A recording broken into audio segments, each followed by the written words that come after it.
Welcome, and thank you for joining us on today's deep dive. We have a highly unique, personally curated source today that you, our listener, sent our way. Yeah, and it's a really fascinating one. It absolutely is. Yeah. Our mission today is to extract the hidden in plain sight insights from this material. We want to figure out what it can teach us about efficiency, observation, and surprisingly, biology. I think the material you provided is just a brilliant study in how hyper-focused observation in one area of life can unexpectedly unlock knowledge in a completely different domain. That is the perfect way to frame it. So, the source we are analyzing is a blog post titled qianmeng.org. Right. Notes on Gardening, Part 827. Which is a staggering number of parts. I know, right? The subtitle is Why You Should Try Nodal Propagation, and it was published on March 7th, 2026. Just recently. Exactly. And if you are wondering how a niche gardening post becomes the centerpiece of our deep dive today, let me give you the hook. Please do. How does a self-described old software plumber who was in the middle of investigating a mysterious string of fish deaths accidentally stumble upon a highly efficient gardening hack? It sounds like the setup to a really strange mystery novel. It really does. But what we are actually looking at is the result of a mind that is trained to look for bugs in complex systems. Right, like troubleshooting. Exactly. Whether that system is a piece of open source networking software or a freshwater aquarium, the methodology remains the exact same. You start noticing the tiny mechanical details of nature that, honestly, most people simply ignore. Okay, let's unpack this. We need to understand the author of this blog, Ang, and the sheer scale of his documentation. Because when you visit qianmeng.org, you are looking at an archive of human curiosity that is, it's just staggering in its volume. The metadata alone tells a profound story of discipline. Ang describes his site as the, quote, journal of an old software plumber night-long tinkering with free Libre and open source software, unquote. Which he abbreviates as flawless. Right, FLUSS. And he mentions he occasionally dabbles in other subjects. Dabbles. Yeah, calling it dabbing is quite the understatement. In the year 2026 alone, by early March, he had already published 198 posts. That volume becomes even more pronounced when you look at his historical archives. It's unbelievable. In 2022, 2023, 2024, and 2025, he published over 730 posts each year. So he essentially maintains a rhythm of publishing twice a day. Every single day. For years on end. The consistency is mathematically astonishing. And it isn't merely the volume, it is the incredibly eclectic mix of topics he tackles. To give you a sense of his analytical approach, just look at the project tag surrounding this one gardening note. Go for it. He's writing notes on Haskell programming, part 76. He has notes on dieting, part 115. Specifically a post called The Truth About Icosapent. He's actively analyzing Wi-Fi 7 and MediaTek MT7 925 cards in his networking notes. He writes about AI, Elixir, Rust, Python, Go. He meticulously documents Missy Fish's spawn logs and beta spawn logs. He even has serial notes on guitar, photography, and home improvement. The sheer variety highlights a very specific type of intellect. Why go through the trouble of documenting a garden or a diet or a fish tank with the same serialization as a software project? Because a systems engineer looks at the world as a series of interconnected variables, inputs, and outputs. Right. When a software plumber writes part 827 of a gardening log, they are treating the flora as an ongoing, complex system. They track the environmental variables, they observe the physical outcomes, and they document the iterations for future reference. That completely reframes the concept of a hobby. He treats his daily life like an open source project. He really does. And we should definitely touch on his value alignment here, because it informs his entire approach to sharing this information with the world. That's a great point. In his sidebar, he explicitly lists the organizations he supports. The Electronic Frontier Foundation, the Free Software Foundation, the Tor Project, and Wikipedia. Now, obviously, we are just reporting what's on the page. We aren't taking any political sides here. Of course not, no. But those affiliations paint a very clear, impartial picture of a creator deeply committed to the ethos of free, accessible information. Absolutely. The flawless mindset isn't just about free software. It is a core philosophy that knowledge should be transparent, modular, and iterative. You share your code. Exactly. Or in this case, your gardening observations, so the broader community can learn, adapt, and improve upon it. That underlying belief system is the driving force behind taking the time to write Part 827 just to share a microscopic botanical observation with the internet. So let's transition to the specific narrative of that observation. Yes, because the inciting incident for this botanical discovery is entirely sideways. Aang did not set out to garden that day. Not at all. He was trying to solve a crisis in his aquarium. He was in full diagnostic mode. His gouramis, which are a type of freshwater fish, were dying off one by one. Which is heartbreaking for an aquarist. It is. And as any good systems engineer would do when faced with a catastrophic system failure, he began isolating variables and checking the environment to find the root cause. He was literally checking the roots. Literally. While investigating the tank's ecosystem, he pulled up his Water Pennywort. The scientific name he uses is Hydrocotyle verticillata. And this is where we get a highly relatable moment of discovery. He wasn't looking for a breakthrough in plant propagation, but he noticed that one particular stem of this pennywort had been rooting aggressively at every single node. This raises such an important question about observation.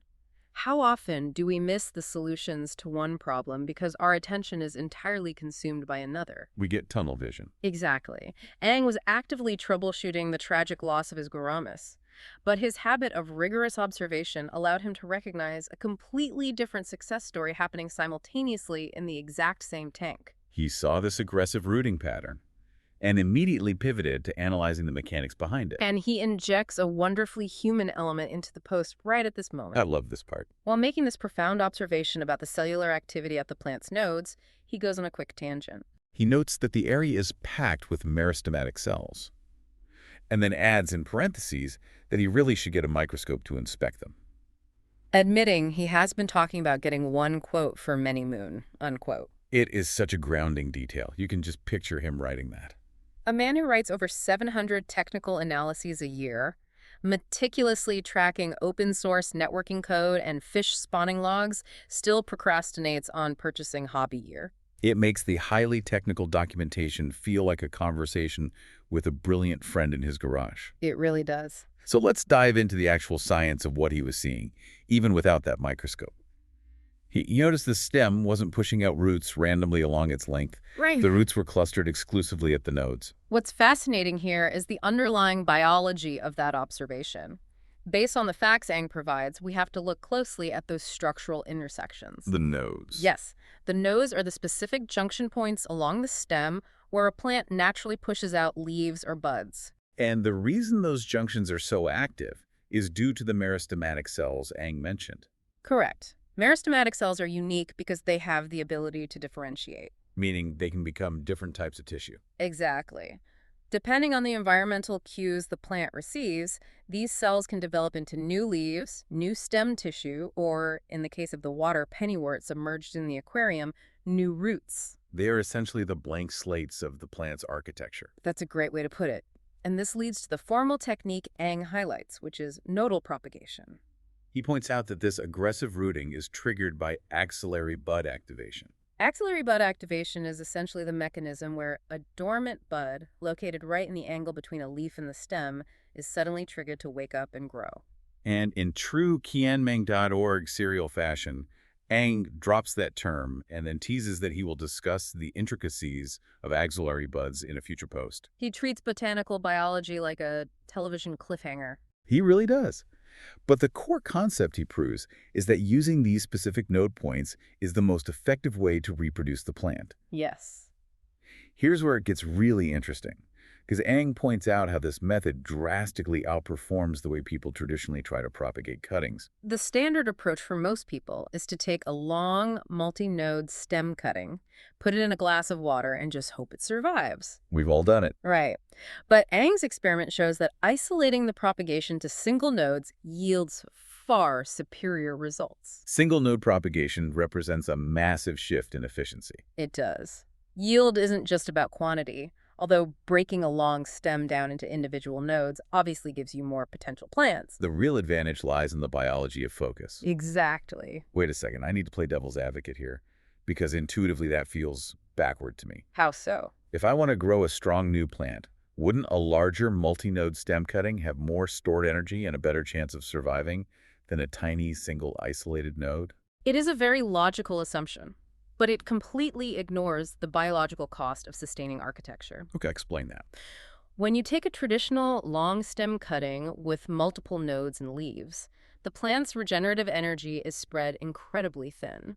The cutting has no root system to draw in new nutrients, yet it is desperately trying to maintain that large, disconnected piece of existing architecture. Ah, I see. The meristematic cells are receiving diluted signals, and the plant often exhausts its energy reserves simply trying to keep the old stem alive rather than building a new foundation. So the long stem is actually a liability, not an asset. Precisely. And that brings us to the chemical catalyst here, which is auxin. Ang mentions in his post that he originally applied synthetic rooting hormones to his cuttings to encourage growth. He did. However, based on his subsequent observation and research, he realized the artificial hormone wasn't strictly necessary if the technique was correct. Because the plant already provides it. Yes, in the form of auxin. Auxin is a naturally occurring growth hormone that the plant concentrates heavily right at the nodes. So it's already there. Exactly. The plant effectively preloads these specific intersections with the exact chemical fuel required for cellular differentiation and growth. Which means buying synthetic rooting hormone is essentially just an attempt to artificially replicate what the plant is already stockpiling at its junctions. If we connect this to the bigger picture, this is the core aha insight of Ang's observation. Right. When you isolate a cutting to a single node, you fundamentally change the plant's objective. You sever the burden of the old architecture. You cut away the dead weight. Yes. The plant is no longer forced to disperse its natural auxin across a long, dying stem. Instead, you harness all of that concentrated growth hormone and all of those meristematic cells into one single, highly efficient objective. Triggering the axillary bud to make a new plant. You isolate the variable, and the system thrives. So what does this all mean for you listening to this deep dive right now? Why should you care about the auxin concentrations in the nodes of an aquatic plant? It's a fair question. The application goes far beyond gardening. Whether you are managing a complex project at work, trying to synthesize an overwhelming amount of information, or simply organizing your daily priorities, there is immense power in this biological reality. Think about how often we default to the long stem cutting approach in our own lives. We spread our focus, our time, and our resources across massive, multi-node endeavors, just hoping the entire branch takes root. We burden ourselves with sustaining old architecture instead of focusing on new growth. We dilute our natural energy. But Ang's observation of the Water Pennywort demonstrates the power of finding the nodes in your own work. What are the concentrated points of natural energy in your day? What are those specific structural intersections where your focus naturally pools? If you can identify those nodes, isolate them, and direct your regenerative energy into those single points, your yield will be significantly higher. It is about dropping the sunk costs of the long stem and activating the single nodes. It is a profound application of a biological mechanism to our own intellectual output. And, it perfectly mirrors Ang's own methodology. It really does. How does an individual write over 700 technical blog posts a year? He doesn't try to tackle the long stem of writing an entire textbook on Haskell programming or a comprehensive manual on aquatic biology all at once. He isolates a single node, part 827 of his gardening notes or part 12 of his networking analysis, and he focuses all his intellectual auxin into that one specific point. He is demonstrating nodal propagation in his daily routine. He is a living, breathing example of his own discovery. It all comes back to isolated, concentrated growth. Let's do a quick summary of the journey this source material took us on today. Sounds good. We started with the journal of an old software plumber, deeply embedded in the open source community, who was trying to debug a tragic failure in his aquarium system. And that diagnostic process led him to observe the root system of his Water Pennywort, where he documented the sheer efficiency of single-node propagation. We explored the function of meristematic cells, those blank slate cells packed into the plant's junctions, just waiting for environmental cues to differentiate. We discussed how the natural growth hormone auxin pools at these specific points, rendering artificial hormones largely redundant if you isolate the nodes correctly. And we translated that biological reality into a broader lesson about energy distribution. By severing the burden of a long multi-node stem, we can focus all of the natural regenerative energy into a single point to achieve a much higher rate of success. It's a powerful framework. It really is. Now, before we wrap up, we want to leave you with a final thought to mull over.